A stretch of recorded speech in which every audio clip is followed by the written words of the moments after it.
अफगानिस्तान में क्रूरता का पर्यायवाची शायद तालिबान ही कहा जाएगा। यह कट्टरपंथी इस्लामिक संगठन खुद को पहले के मुकाबले सुधरा हुआ और नर्म बताता है, लेकिन देश की युद्धग्रस्त जमीन से बाहर आती पुकारें इसकी निर्दयता और हैवानियत जाहिर करती हैं। ऐसी ही एक आवाज है देश की एक युवा महिला पत्रकार की। उसने द गार्जियन के लिए हिकमत नूरी को अपनी कहानी सुनाई है और दुनिया से गुजारिश की है कि उसके लिए दुआ की जाए। ये कहानी है डर के साए में छिपती फिर रही इस बहादुर लड़की की। 2 दिन पहले मुझे उत्तरी अफगानिस्तान से अपना घर, अपनी जिंदगी छोड़कर भागना पड़ा। तालिबान ने मेरा शहर छीन लिया। मैं अब भी भाग रही हूं और कोई सुरक्षित जगह नहीं है। पिछले हफ्ते मैं एक न्यूज जर्नलिस्ट थी। आज मैं अपने नाम से लिख नहीं सकती हूं और न कह सकती हूं कि मैं कहां से हूं या कौन हूं मैं।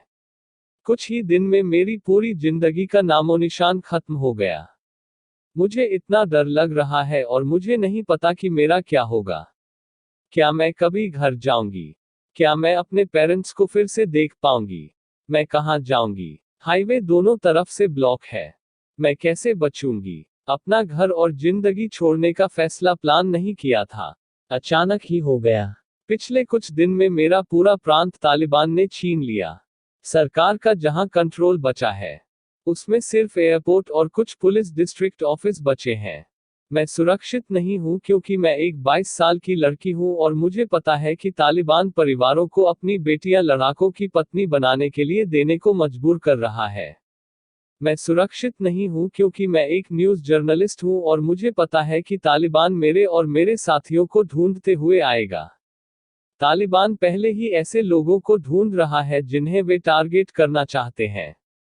वीकेंड पर मेरे मैनेजर ने मुझे कॉल किया और मुझसे कहा कि किसी अनजान नंबर से फोन आए तो जवाब न दूं।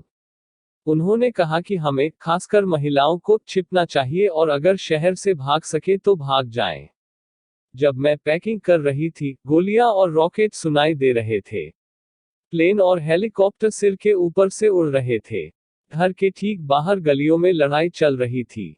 मेरे अंकल ने मुझे सुरक्षित स्थान पर पहुंचाने की पेशकश की तो मैंने फोन और चादरी, पूरी तरह ढकने वाला लिबास उठाया और चल पड़ी। मेरा परिवार नहीं निकल सका जबकि हमारा घर शहर की जंग में फ्रंटलाइन पर है। रॉकेट फायर बढ़ने के साथ उन्होंने मुझसे निकलने को कहा क्योंकि उन्हें पता था कि शहर से बाहर निकलने के रास्ते जल्द ही बंद हो जाएंगे। मैंने उन्हें पीछे छोड़ दिया और अंकल के साथ भागकर निकल आई। मैंने तब से उनसे बात नहीं की है क्योंकि शहर में फोन ही नहीं काम कर रहे। घर के बाहर कोहराम मचा था। मेरे आसपास के इलाके से बचकर भागने के लिए बची मैं आखिरी युवा महिलाओं में से एक थी। मुझे घर के बाहर तालिबान के लड़ाके दिख रहे थे, सड़कों पर। वे हर जगह थे। ऊपर वाले का शुक्र है कि मेरे पास चादरी थी, लेकिन फिर भी मुझे डर लग रहा था कि वे मुझे रोक लेंगे या पहचान लेंगे। मैं चलते हुए कांप रही थी लेकिन डर छिपा रही थी। जैसे ही हम निकले, एक रॉकेट हमारे करीब आकर गिरा। मुझे याद है, मैं चिल्लाने लगी और रोने लगी। मेरे आसपास महिलाएं और बच्चे बदहवास भाग रहे थे। मुझे लगा कि हम सब एक नाव पर फंस गए हैं और तूफान के बीच फंस गए हैं। हम किसी तरह मेरे अंकल की कार के पास पहुंचे और उनके घर की ओर निकले जो शहर से आधे घंटे की दूरी पर है। रास्ते में हमें एक तालिबानी चेक पॉइंट पर रोका गया। मेरी जिंदगी का यह सबसे डरावना पल था। मैं अपनी चादरी में थी और उन्होंने मुझे नजरअंदाज कर दिया, लेकिन मेरे अंकल से पूछताछ की। पूछा कि हम कहां जा रहे हैं। उन्होंने कहा कि हम हेल्थ सेंटर गए थे और अब घर लौट रहे हैं। वे हमसे सवाल कर रहे थे और पीछे चेक पॉइंट से रॉकेट फायर किए जा रहे थे, गिर रहे थे। किसी तरह हम वहां से निकले। अंकल के गांव पहुंचने के बाद भी हम सुरक्षित नहीं थे। उनका गांव भी तालिबान के कब्जे में है और कई परिवार तालिबान के साथ मिल गए हैं।